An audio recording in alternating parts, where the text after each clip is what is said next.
Secondo appuntamento della nostra collana di video didattici è quello relativo a come si esegue il tagliando di un motore entrobordo diesel. Proprio per questo motivo oggi ci troviamo qui all'interno della nostra barca laboratorio, il Daydreamer, ormeggiata presso il Marina Porto Antico, dove risiede peraltro anche il nostro centro prove, in compagnia di Ugo Soldi di Continental Marine, meccanico di comprovata esperienza che ci illustrerà passo per passo come si esegue perfettamente il tagliando di un motore entrobordo diesel. La prima cosa da fare è ovviamente procurarci i ricambi necessari.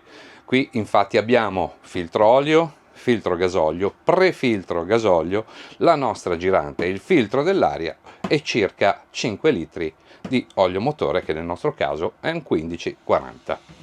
La prima operazione da fare consiste nell'estrazione dell'olio esausto dalla coppa del motore. Nel nostro caso specifico il nostro motore è dotato di una praticissima pompetta che ci consente di estrarre il liquido e di poterlo riporre in una apposita tanichetta. Vi ricordiamo che per motivi ambientali è fondamentale portare l'olio esausto negli appositi centri di raccolta. Nel caso in cui il motore non fosse dotato della sua pompa incorporata, sarà possibile utilizzare una pompetta elettrica per procedere all'estrazione dell'olio esausto. Ecco come nel nostro caso Ugo procede a pompare l'olio esausto direttamente in questa tanichetta. Per procedere all'estrazione della cartuccia del filtro dell'olio dobbiamo aiutarci con un'apposita chiave, perché la cartuccia dell'olio sarà sotto pressione. Una volta che abbiamo allentato la pressione iniziale possiamo togliere la chiave a cinghia in questo caso e possiamo completare il lavoro a mano. Anche il contenuto del filtro dell'olio, in quanto olio esausto, va conferito nelle apposite piattaforme ecologiche, quindi va travasato nella vaschetta dove avremo precedentemente inserito il resto dell'olio esausto. Prima di inserire la nuova cartuccia dell'olio è buona norma inumidire la guarnizione con dell'olio.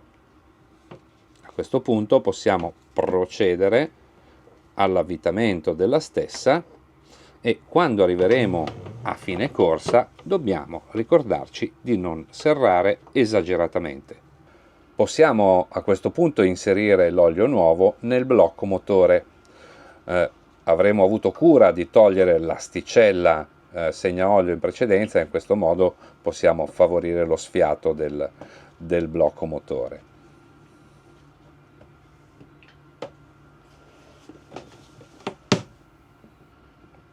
Dopo aver inserito all'interno del blocco motore la quantità d'olio indicata dalla casa produttrice, dobbiamo procedere alla verifica del livello. Dobbiamo inoltre ricordarci che alla prima accensione del motore l'olio in pressione andrà a riempire il filtro dell'olio stesso, quindi dovremo poi rieffettuare un rabbocco dopo aver fatto la prima accensione del motore.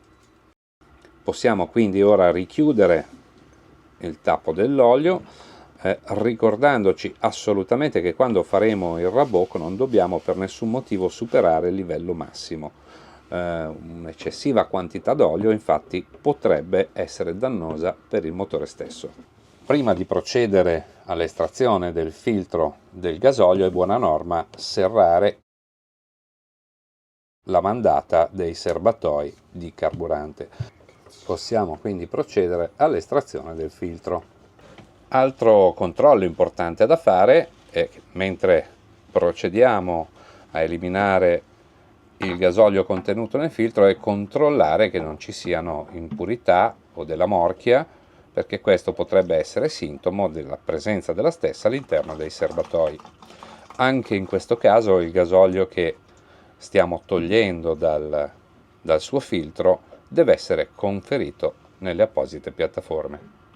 Possiamo procedere ora ad avvitare il filtro del gasolio avendo cura di non serrare troppo.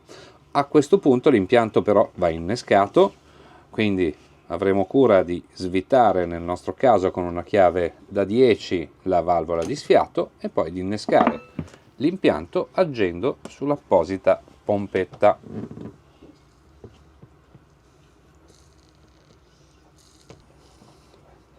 Quando l'impianto sarà pieno noteremo uscire alcune gocce di gasolio dalla vite di sfiato, quindi la serriamo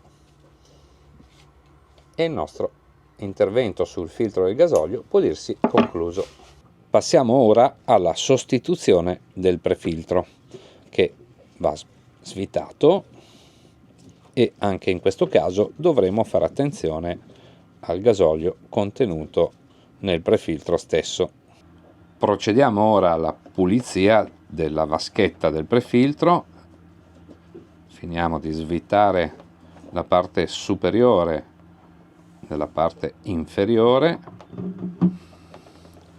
Dopo migliaia di miglia e un sacco di rifornimenti ci sarà sicuramente presenza di morchia all'interno della vaschetta, quindi andiamo ad investigare e a pulire accuratamente il suo interno. E dopo la pulizia procediamo all'inserimento dell'O-ring, quello nuovo che sarà contenuto nella sua confezione. Questo assicura la tenuta stagna del tutto. Ci rimontiamo il prefiltro nuovo e di nuovo serriamo senza esagerare.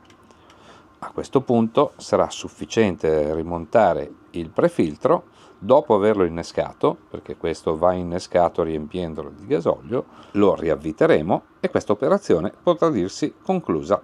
Dopo aver chiuso la valvola di presa a mare possiamo procedere con la sostituzione della girante. Come possiamo notare, la vecchia girante è usurata, quindi la sostituiamo con quella nuova. A questo punto non ci rimane che sostituire il filtro dell'aria con quello nuovo e poi procedere con l'accensione del motore. E a questo punto, se abbiamo eseguito tutto nel modo corretto, il motore dovrebbe accendersi al primo colpo. E così è, infatti. E con questo dal centro prove di The International Yacht Media è tutto. Ci vediamo al prossimo video di didattica.